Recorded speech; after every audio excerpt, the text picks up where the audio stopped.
नमस्ते मित्रांनो, आज मार्केट जवळजवळ 3 ते 4% तुटलंय आणि 3 ते 4% तुटल्यामुळं बरेच जण पॅनिक परत एकदा झाले असतील की मार्केट कसं काय तुटलं वगैरे।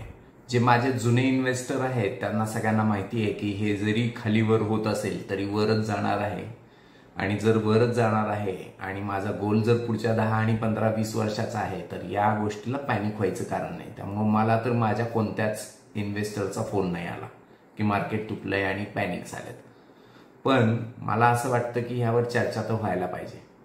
ॲक्च्युअल काय होतंय, सगळ्यांना माहिती आहे की ट्रम्पनी टेरिफ कार्ड लावलंय आणि त्याच्यामुळं गडबड उडायला लागली आहे। त्यांनी 27% टेरिफ 24% भारतावर टेरिफ लावलंय। पण ॲक्च्युअल बघितलं तर फक्त भारतावर 24% लावलंय। बाकीच्या देशांवर जे आपले कॉम्पिटिटर आहेत, चायना असेल किंवा व्हिएतनाम असेल की ज्यांचा सगळ्यात जास्त माल तिकडे पोहोचतो, त्यांच्यावर त्यांनी 37% लावलेलं आहे।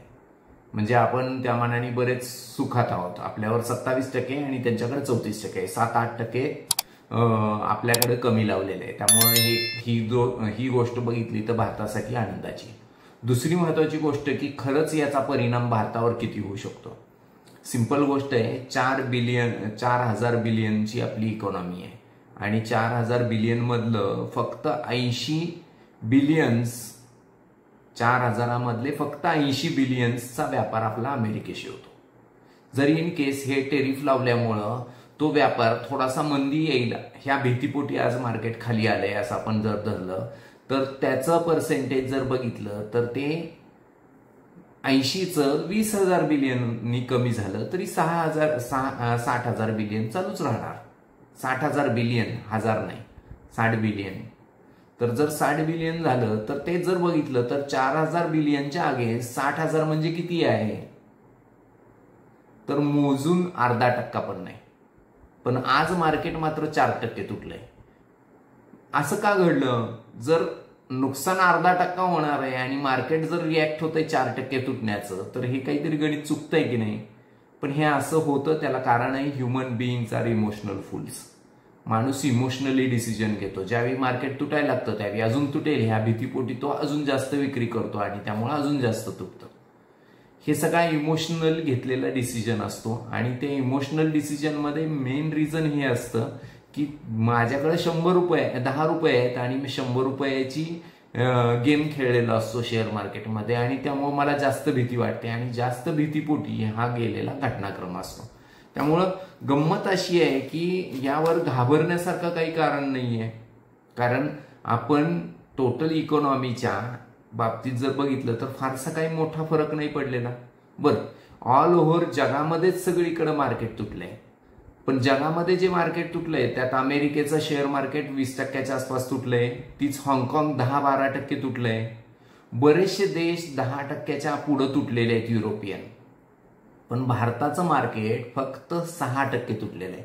म्हणजे हिथंही बघितलं तर भारताच्या दृष्टीने ही पॉझिटिव्ह बाजू आहे की भारतामधलं मार्केट एवढं तुटलेलं नाही।